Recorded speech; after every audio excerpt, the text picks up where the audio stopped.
prevent desire's hand and will arouse determination in him.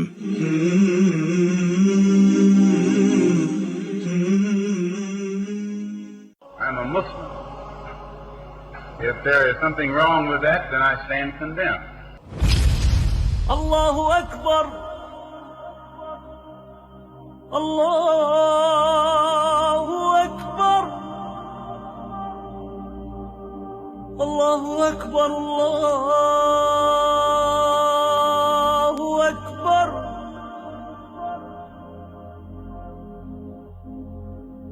Ashhadu an la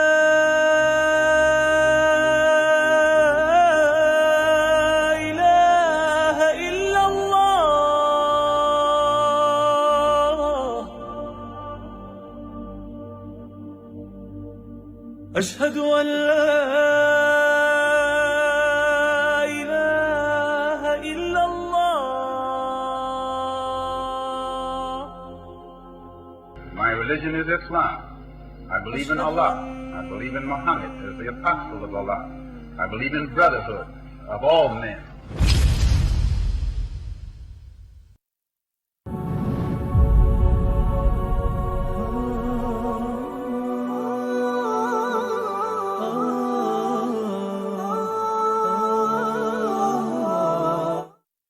Kuna faida gani twapata tukimjua Mtume sallallahu alayhi wasallam? Nabii mwenye ushawishi mkubwa duniani. Tukizikwa tukitiwa kaburini, tutaulizwa haya maswali matatu: man rabbuk, ma dinuk, man nabiyuk. Sheikh Jamaluddin anakupa simulizi. Huwezi kumpenda mtu usiyemjua na kutambua sunna zake, lakini ukimjua na ukimtambua Mtume Muhammad sallallahu alaihi wasallam, mapenzi yako yatazidi. Kumfahamu Rasulullah, familia na maswahaba wake.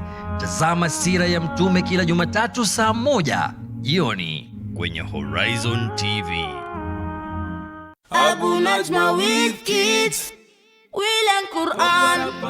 We learn Quran. We learn Quran. We learn Quran. We learn hadith. We learn hadith. We learn hadith. We learn hadith. We learn the du'as. We learn the du'as. We learn the du'as. We learn the du'as. We love a prophet. We love a prophet. We love a prophet. We love a prophet.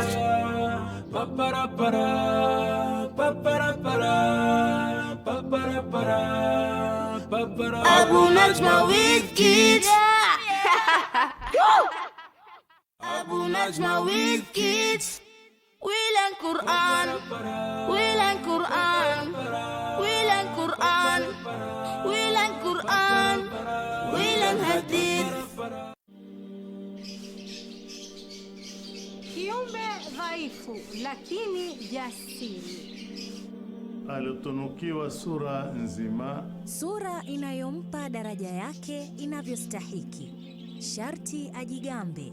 Naam, na pepo ipo chini ya nyayo zake. Mpamba nyumba na nyoyo za wapendwa wake. anayebeba majukumu yake pasina kupinga. Mtazamaji, je, unamfahamu anayezungumziwa? Bila ya kusahau hadhi yake na haki zake. Ungana nami Rahma Swaleh na Sheikh Juma Amir tukuelimishe na kukupa mwelekeo katika maisha ya ndoa kwenye kipindi Dira ya Mwanamke, kila Jumapili saa 2:30 usiku majira ya Afrika Mashariki ndani ya Horizon TV.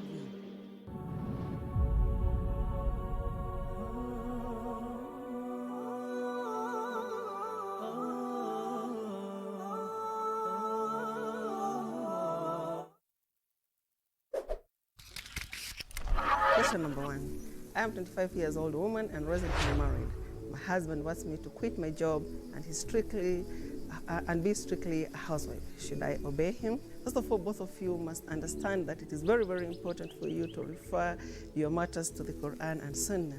And the Holy Quran, chapter 4, verse 59, Allah subhanahu wa ta'ala says, Ya ayyuhalladhina amanu ati'u Allah wa ati'u ar-rasul wa ulil amri minkum فإن تنازعتم في شيء فردوه إلى الله والرسول إن كنتم تؤمنون بالله واليوم الآخر ذلك خير وأحسن تأويلا. O you who have believed, obey Allah and obey the Messenger and those in authority among you. And if you disagree over anything, refer it to Allah and the Messenger, if you should believe in Allah and the last day. That is the best way and best in result. You always refer your matters to the Quran and the Sunnah of the Prophet sallallahu alaihi wasallam. Now, ideally, according to the hadith of the Rasulullah sallallahu alaihi wasallam, there's an authentic hadith that says that a woman, of course, her place is the home, the house. She should stay at home. But there's so many considerations that needs to be put in, especially in today's world. One, a woman, Muslim woman, needs to go to school. That will mean she needs to get out. A Muslim woman could be a professional, maybe she's a doctor, she's a nurse, or she's a teacher, and therefore she's serving the community. So it is very, very important for her to go out. So it is a matter that you need to discuss, you and your husband, and agree on. And not only that, maybe when you're coming to the marriage, you had other responsibilities back at home. Maybe you're taking care of your siblings' school fees. Maybe you're paying your parents' medical bills, and there are other things. So one, it's important you sit, and it's very important for your husband to understand your role in the community or in the society, and then you agree. If he is going to shoulder your responsibilities, he's going to take, for example, you had responsibility before getting into the marriage, and he agrees that he's going to shoulder all the responsibilities, then you could consider staying at home. But if you are already a professional, maybe you're a doctor, as I said, or maybe you're a teacher, maybe you're a nurse, then he has to understand that your role in the society is bigger. Now, once you've been given that permission, assuming that you're going to be given that permission, then it is also important for you to respect your hijab and take care of your family. Most men refuse their women to work because once she has that job, then she's more married to the job than she is married to her husband. So it is something that needs to be discussed and balanced. Wallahu a'lam.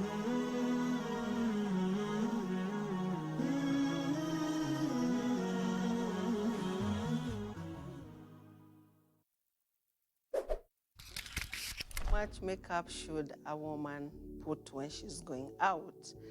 Now, the answer to this is naturally a woman is created a very attractive person.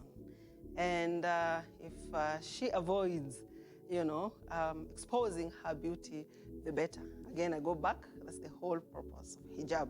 So it should be very much on the minimum if she has to. And when I say the minimum, it means the natural, the lotion and what have you, and not lipstick, not the mascara, not the too much things that women tend to do. So when a woman is going out, then she should put it on the minimum, only do what is natural and avoid makeup as much as possible, because again, if she puts too much makeup, that will flout her hijab rules. So she should put it on the minimum, and if she wants to put makeup, she can put it inside her home, maybe before her husband and before her mahrams.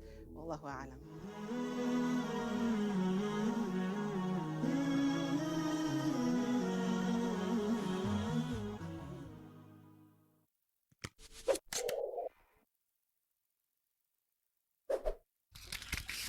How come Muslim men and women are not allowed to shake hands? Now, Muslim men and women are not supposed to shake hands because it is prohibited in the religion of Islam. And of course, as we said, this whole aspect, the hijab, the free mixing are all related. Therefore, we are not allowed to shake hands unless we are shaking hands with our mahrams, and that is to minimize fitna and, of course, to minimize anything that would come with the shaking of hands. Now, may I just mention that when Allah subhanahu wa ta'ala prohibited zina, fornication, adultery, whichever we want to look at it, he did not just say do not commit, he said do not go near. And one of the things that would take us near zina is, of course, shaking hands, the eye contact, and the other issues that we've been taught. And it has been reported authentically that Rasulullah ﷺ said it is better for a woman, actually, for a man to hold a hot coal. And of course, we have incidents where there are those who've been asked if you have to hold a woman's hand, then it's better you hold a hot coal than to hold her hand. So because of the fitna and what will come after that, we are not allowed to shake hands.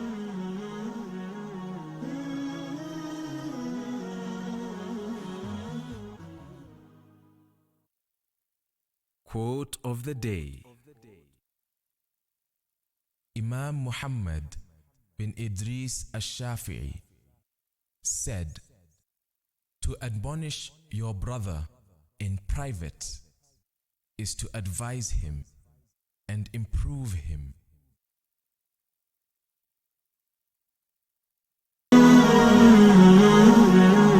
قال تعالى في محكم تنزيله بعد أعوذ بالله من الشيطان الرجيم. Ni nasaha kutoka pwani. هذا الدين قال الله قال الرسول قال الصحابة هم أولو العرفان. انتهى. Ili kuongoza kwenye njia iliyonyoka. Sikizeni hadithi hii ya Mtume alayhi salatu wasalam. Hakuna atakayeweza kumfungia mtu mlango ambaye Mwenyezi Mungu alimfungulia. Kuimarisha imani yako. Thabbit qulubana ala dinik wa ala ta'atik. Ungana na mashekh wetu kutoka pwani kwenye mimbar. Mimbar zinamwakilisha Mtume sallallahu alayhi wasallam. Ni Jumamosi na wakati saa 3 usiku katika Horizon TV, runinga uipendayo. Wake up to exciting mornings every day. Active Jumatatu with Muhammad Obura.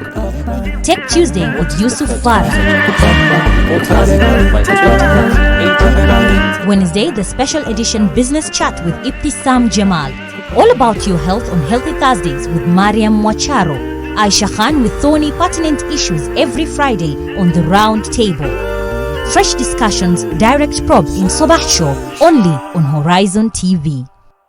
Kuna faida gani tupata tukimjua Mtume sallallahu alayhi wasallam? Nabii mwenye ushawishi mkubwa duniani. Tukizikwa tukitiwa kaburini, tutaulizwa haya maswali matatu: man rabbuk, ma dinuk, man nabiyuk. Sheikh Jamaluddin anakupa simulizi. Huwezi kumpenda mtu usiyemjua na kutambua sunna zake, lakini ukimjua na ukimtambua Mtume Muhammad sallallahu alaihi wasallam, mapenzi yako yatazidi. Ufahamu Rasulullah, familia na maswahaba wake. Tazama sira ya Mtume kila Jumatatu saa 1 jioni kwenye Horizon TV. What are you and your family watching? Horizon TV, your premier Islamic TV station, bringing you the best in dawah, edutainment, inspiration, and more. Tune in now across Kenya as a free-to-air channel and on your preferred set-top box. Horizon TV, the beacon for the nation. Dear viewers, in case of any feedback, advice, or complaints regarding our programming, contact Horizon TV on 0798 974747 or our live call-in number 0711 707 707, or send us a text message on 21951 or email us at info@horizontv.co.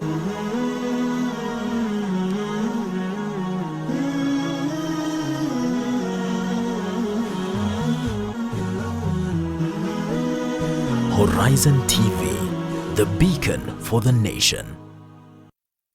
Ahlan wa sahlan wa marhaban. You are watching the Sabah Show. Keep it locked right here on Horizon TV.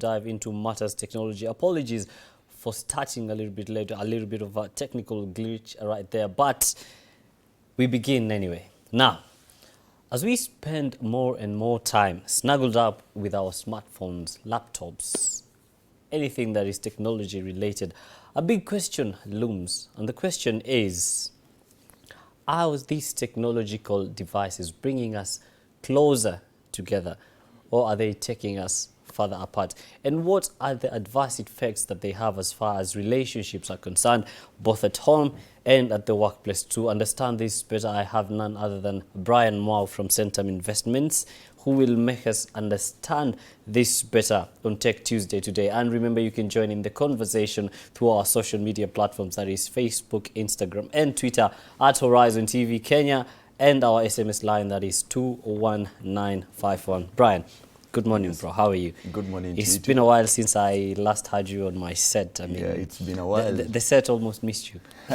But I'm glad to have you back, looking sharp as always. Thank you very much. And let's start with an obvious light question, yeah? Nowadays, the first thing we do when we get into a house that is not, when we've been invited somewhere, I mean, it's almost like it's a norm now. We get in or we sit down after salutations. The first question we ask is, what is the Wi-Fi password? You know, and immediately we have the password, we almost stop talking. Now everyone is busy on their phone, texting, snapping and everything. I mean, is it that we've become a society that is dependent so much on what we're seeing on our phones that we do not even want to talk to each other anymore, or what? Let me start by first saying thank you for accepting to host me again. Yes. It is always my pleasure to come to this place. Yeah, I think in our generation, that's very true. Once you get invited to a place, the first thing you're thinking about is what's the Wi-Fi password, because you want to know what is happening out there. You want to see friends. And I think I can blame mostly the society because we've not been taught how to be interactive with other people. And also most people, as we've grown in the society that we've grown in, they've lost even the confidence to be able to start up a conversation, and that is what has led to most people dwelling more, taking much of their time in mobile devices rather than having a one-on-one conversation with other people. Okay, you as a person, yes. Are you the kind of person that would get to a place and ask for the Wi-Fi password, or would you rather just sit down and talk to people first? I love being honest. I'll be very honest. Yes. It will always depend with the company that the people I'm around with. Yes. If I find myself in a learning environment, let's say mentors and people who I would love to listen to, I will never hold my phone. But if I find myself in a company that maybe the stories that they're sharing is not something I'm interested in, I'll be honest, I'll get to my phone and start maybe searching and Googling and checking on my Twitter and all that for updates. Okay, and this issue of being snuggled up in our phones and tablets 24/7, I mean, in your opinion, is it bringing us closer together or is it driving us apart? I must say there's a two-way to look at it. One, it's robbing us from the normal human interactive behavior that we are missing out. You'll find even a young man talking to a lady. It's easy to say hi on WhatsApp rather than saying hi on face-to-face. And I think it's robbing away the confidence of many prospects, many young men and women. And it's also robbing the society of some good morals that our parents have that now our generation lack. And I must say, we need to have time for everything.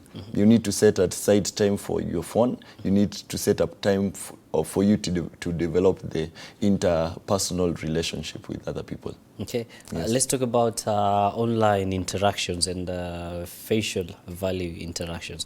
Which one do you value more? I'd say I value most facial. Facial. Yeah, And I why like is that? interacting to people.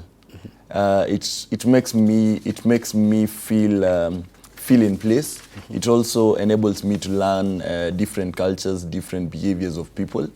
And but still, I love being very honest. It is also dependent on the person that you're conversing with. If they're interactive, you see, when you cannot start a conversation and your partner is busy on phone, you will lose focus. Also, you will want to check someone on phone and see who is online there and maybe drop a text and start up a conversation. So it's a give and receive. It's a give and receive kind of a process. You have to give so as to receive. Okay. So if you want attention and if you want to speak, to have a conversation, a lively conversation with someone, be the first person to show interest that you are willing to have a conversation. But if most of the time on your phone, it will rob so much in you. It will rob you from your personality. It will rob you from your joy. And also going to your mobile devices, spending most of your time on that mobile device also can lead to health matters, maybe affect your eyes, and cause anxiety and all that. And loneliness. Let's talk about something interesting you mentioned as we began. Yes. The confidence of a person. When you talk to someone online, it is very easy to drop a text, send a message and everything. But majority of the times when you meet people on face-to-face value after maybe discussing something online, you see that there's a little bit of a reluctance in them in terms of speaking and or being able to project themselves. I mean, is it that the technological bit of it is slowly robbing away our confidence or what? Yes, you see, when we were growing as young men, our parents used to send us, maybe, can you go to the shop and go buy me maybe a packet of Matchbox and bring it back home. And through that, we learned how to be confident, because by the time you are a child, the person you are going to meet in the shop has to be someone who is of elder age. And as time evolved so much, with so much evolution in technology, now even you don't have to send your child to the shop. All you need to do is go online and maybe buy products online, and they're delivered at your doorstep. So with that, it has caused people to be in a room of comfort. And being in that room of comfort, they have forgotten about developing their personal qualities that define them.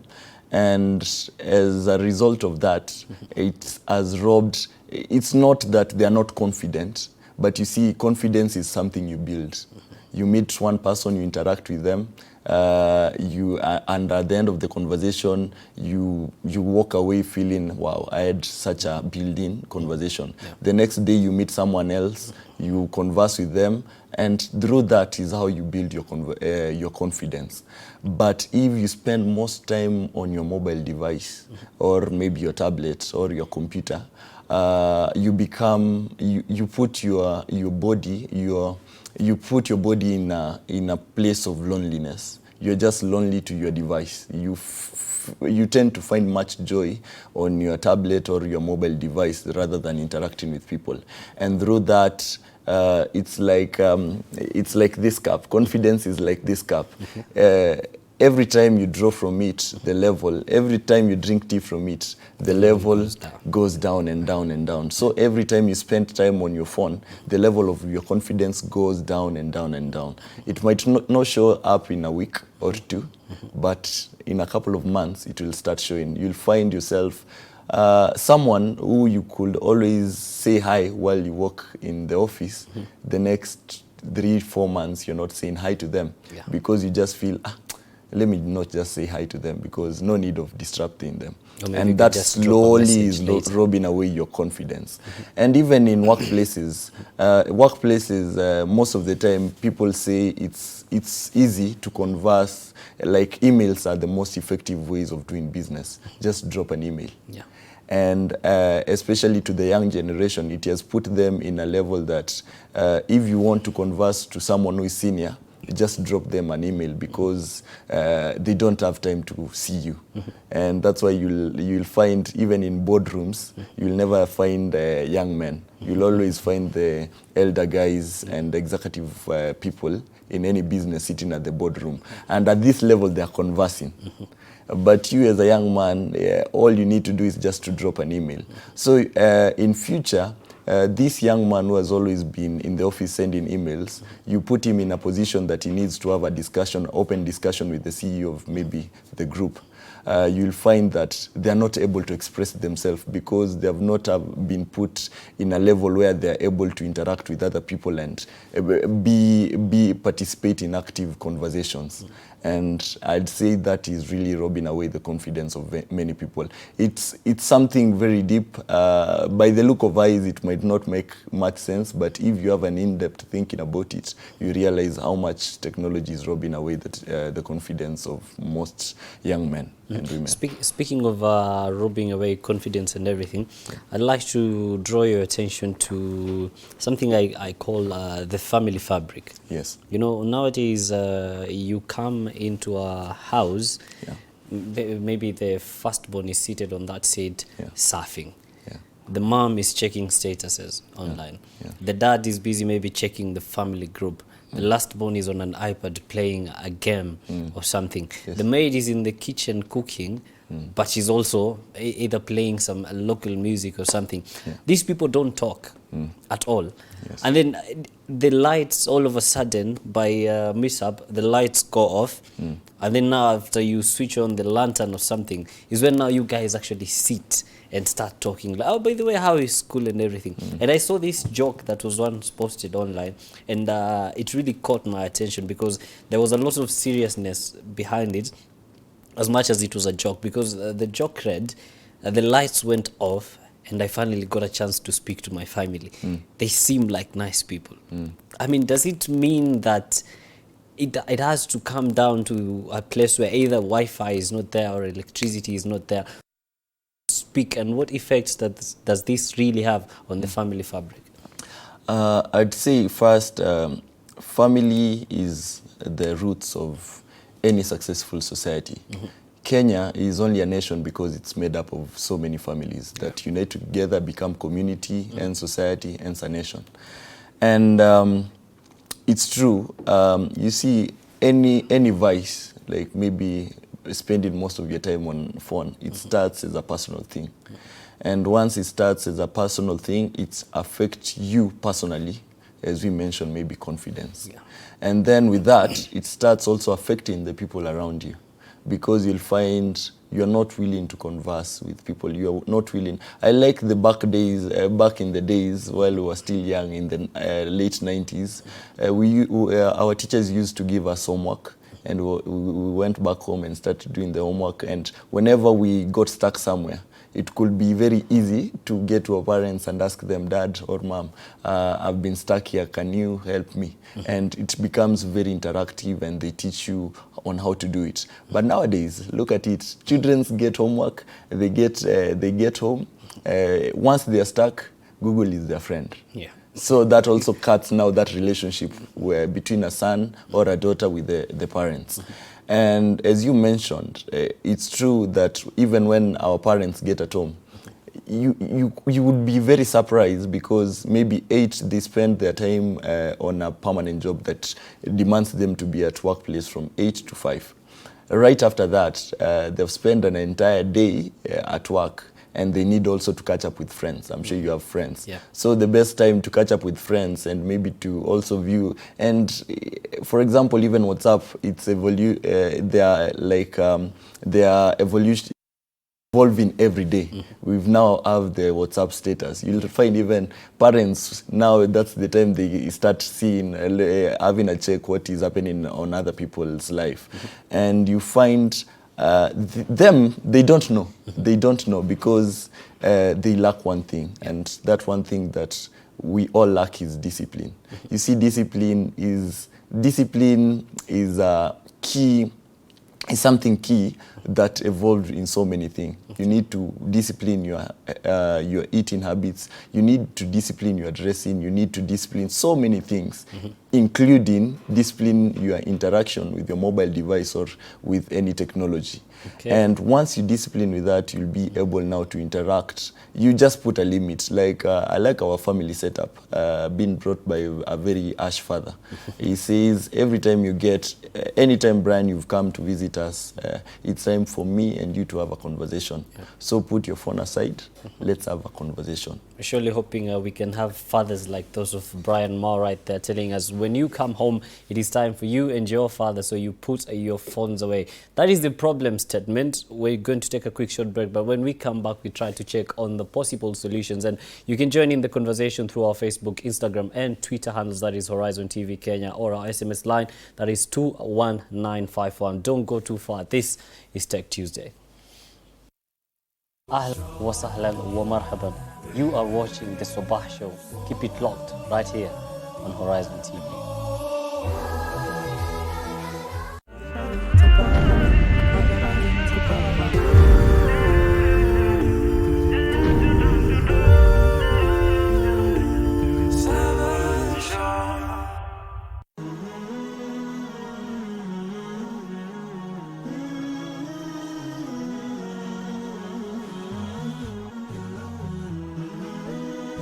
Horizon TV, the beacon for the nation. قال تعالى في محكم تنزيله بعد أعوذ بالله من الشيطان الرجيم. Ni nasaha kutoka pwani. هذا الدين قال الله قال الرسول قال الصحابة هم أولو العرفان. انتهى. Ili kuongoza kwenye njia iliyonyoka. Sikizeni hadithi hii ya Mtume alayhi salatu wasalam. Hakuna atakayeweza kumfungia mtu mlango ambaye Mwenyezi Mungu aliyemfungulia. Kuimarisha imani yako. Thabbit qulubana ala dinik wa ala ta'atik. Ungana na mashekh wetu kutoka pwani kwenye mimbar. Mimbar zinamwakilisha Mtume sallallahu alaihi wasallam. Ni Jumamosi na wakati saa 3 usiku katika Horizon TV, runinga uipendayo.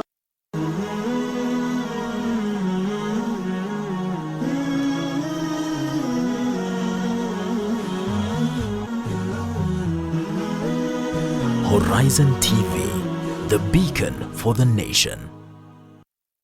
Ahlan wa sahlan wa marhaban. You are watching the Sabah Show. Keep it locked right here on Horizon TV.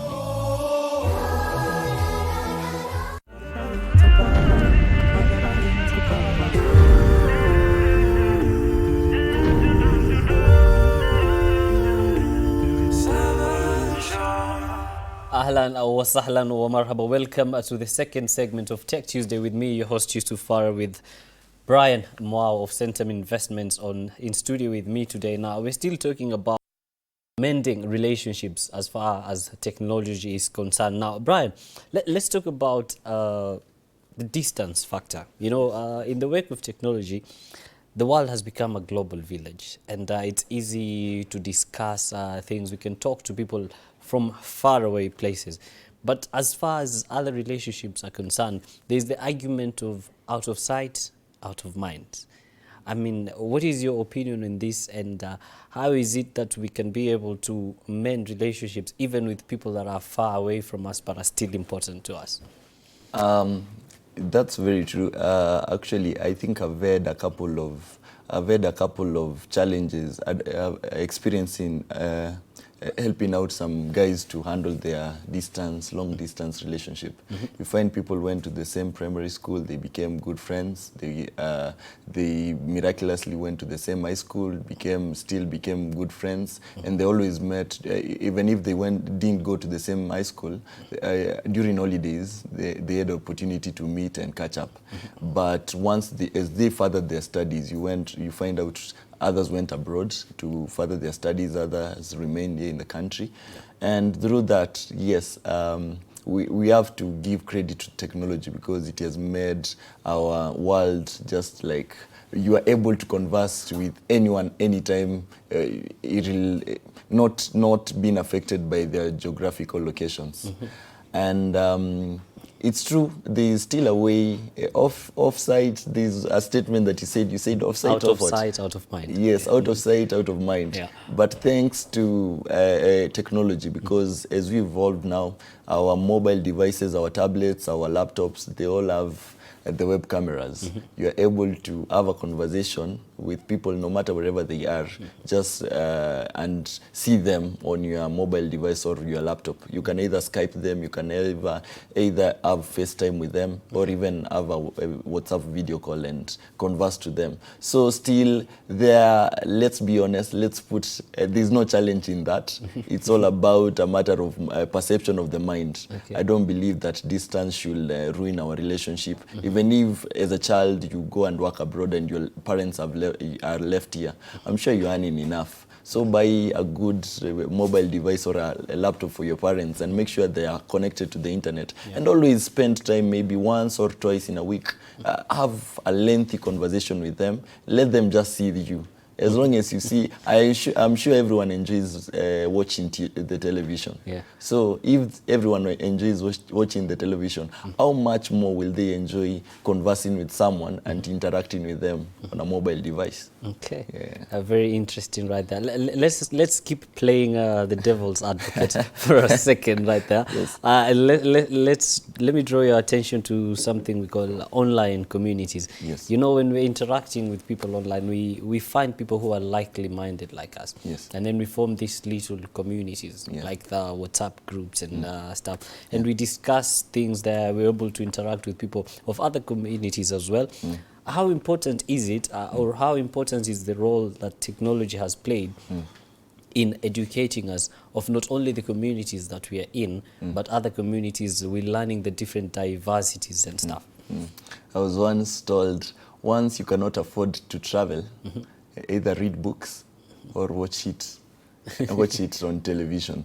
And it's true, technology has helped us be able to form those online communities. For example, given an example of myself, I'm in the field of cybersecurity. Yeah. And in cybersecurity, you need to get ideas from people and different professionals all around globally.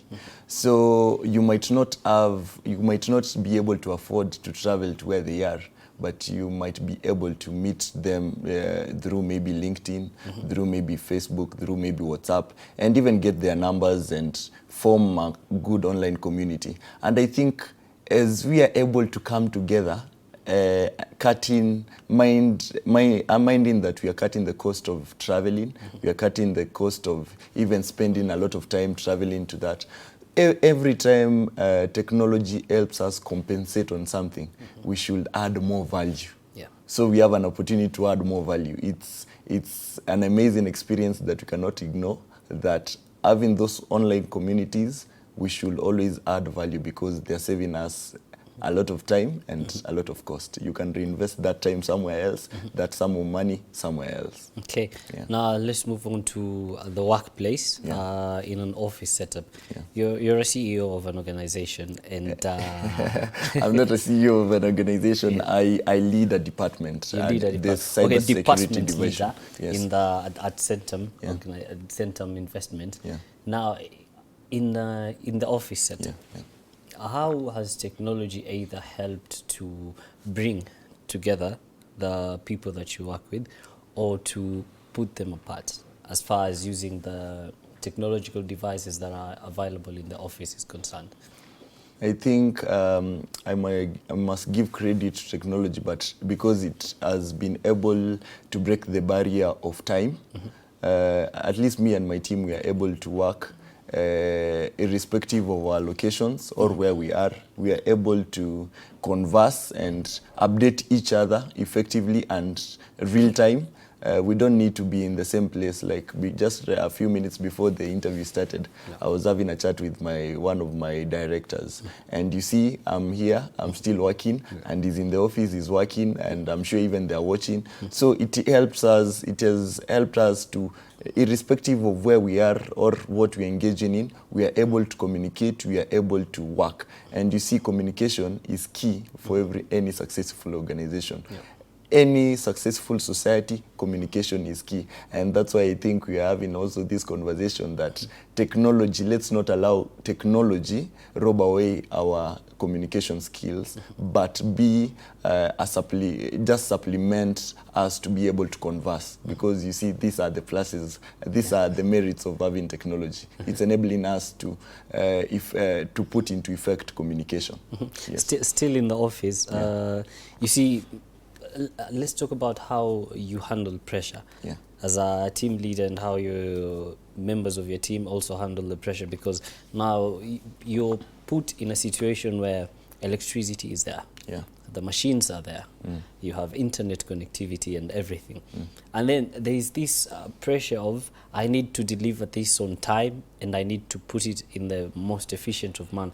But because of the pressure, one would argue that in the wake of technology, people are just beating deadlines just to get something out of the way, and not necessarily doing it to actually do it to their level best. In case of your department, is that true or false? I'd say it's always good to be honest. That's very true. Pressure is something that you'll always experience. And pressure can give you either a down thrust or an up thrust. It's upon you to decide. So I always encourage my team, first, don't set targets that you're sure you'll not be able to meet. And once we set a target that maybe we are supposed to be able to finish this task before the end of this time, let's work towards it. And the one thing that I've learned from working from a team, we complement each other. Because one person will handle something, will say, let me handle this bit, another person will handle this bit. So maybe, for example, one colleague is handling one bit and they've been able to finish early. They're able now to come and assist the other teammate that is still on the process of doing whatever they are doing. And through that, as a team, it's more of combining your small effort, and together we have an up thrust. And how important is it that in the wake of pressure, you guys take it in and absorb the pressure and still work well to ensure that you deliver the best of product? I'd say we are privileged to be part of Centum Investment because it gives you a good working environment. When you have maybe too much pressure at work, thank God we have a golf course inside. We have an in-house golf course. We can always go and play golf. We can always go and play pool. We can pool table. We can always go, and even there are so many social activities within the mall. We can go for paintballing because you can always learn when people are exhausted and they need a break. So I'm always keen to see when they need a break, and I tell them, team, it's time for paintball. Team, it's time for golf. And by the time they go there, they go interact, they converse. By the time they're coming back, they are refreshed and they are ready to get back to work. So I'd say most of the companies should adopt such. They make sure that they have a social place for the team, so that once the pressure comes, because pressure will always come, they have a good way of relieving it. Because you'll find most companies that don't have these social places, you'll find someone has pressure and he cannot talk to the boss. The best thing he can do maybe is call maybe their friends, and there's a lot of pressure at work. I'm actually thinking of quitting.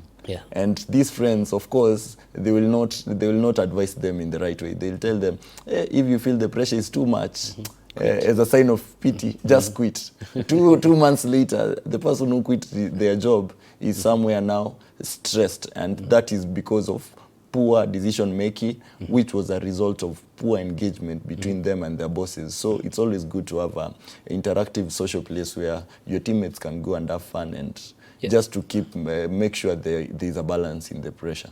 And really, how important is it now that you've mentioned the side activities that you guys have in your organization to have such places where people can go and just cool off, if you may, because yes, the pressure is there, but they're also human and they need to cool off. And you see also, As we were saying, technology is robbing away our communication skills. You see, once you take them off work, they are no longer interacting with their laptops and sending emails. They are now in a place where it's a more of a physical interaction, person to person, and that is what we are trying to build. Yeah, don't let technology rob too much of your time. At least have time, spare some time, spend with your team, and make sure that you are conversing and you're talking. And through that, even is how you hear one colleague has married another colleague, and such things, they make us happy. Okay. Yes. And as we wind up, suggest corrective measures that maybe as a team leader in your position, you would suggest in order to make the workplace more efficient as far as technology is concerned, and maybe in the home setting, excluding the harsh father thing. Yes. I'd say first, let me start from the workplace. I'd say one, as we just mentioned, is to have a social place where people are able to go and maybe play games and interact. Then also two, have a common lunch room. In Centum, we have a common mess where we go and have our lunch together. So you'll find today you are sitting with the CEO, tomorrow you are sitting with the receptionist, the other day you are sitting with different people from different departments. So also that helps people to, and also we have put limits that in the cafeteria you are not supposed to go with your laptop. At you saying you are extending work there. No, it's just you, and go converse with someone. And then also something else, we need to put limits on mobile devices. I'm always also very keen with the team. I always tell them, don't answer calls, phone calls or WhatsApp during work time. At least give yourself 2 hours of full work time. We get a 15 to 30 minutes break as we are having our 10 o'clock tea. And that time, whoever you want to text, then get back to work. So that also helps them be able to minimize the interruptions that might be caused by technology. Then in the home setup, I think it's best. You see, if you are a parent and you're watching, you are the person who needs to show your children the way to go. So if you want your children to stay away from the devices, mobile devices and all that, you are the first person who should initiate the process. And you see, an idle mind will always look for something to do. Once you let off the mobile devices from your hands, get something else to do which is more interactive. Like you can buy books. You get to my house, you'll find I've put a lot of, I have like close to 100 books in my house at the moment. And one person asked me last week, find time to read. And I answered them with a question, when do you ever find time to eat? So if you find time to eat, you can find time to read. So it's all about you. And once you are struggling to find time to read, you'll find that you are letting your mobile devices, connection to the internet, to the social media, you are letting them off and spending more time on books. And as you spend more time on books, you'll find that you want to express what you've read. You want just to sit with friends and tell them, hey, by the way, today I read a book and it was talking about this and this and this. And that starts up a conversation. And through that, we are able to restore back the days.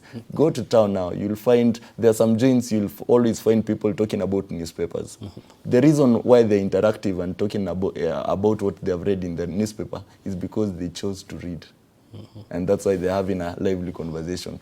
So reading culture is what it should bring back the normal conversing culture that we are lacking. And finally, let's get your parting shot.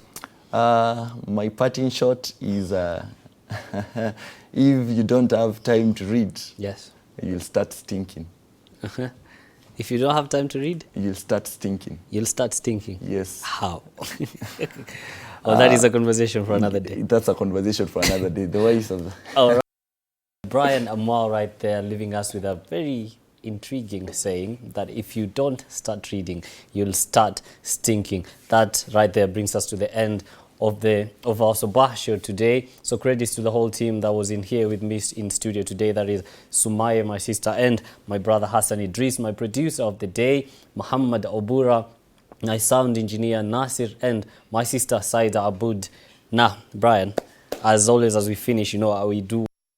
Today, you'll have the pleasure of walking out with me. So, after you, this way, you're welcome. And remember, as always, we say, it is not goodbye, it is till we meet again. Ahlan wa sahlan wa marhaban. You are watching the Sabah Show. Keep it locked right here on Horizon TV.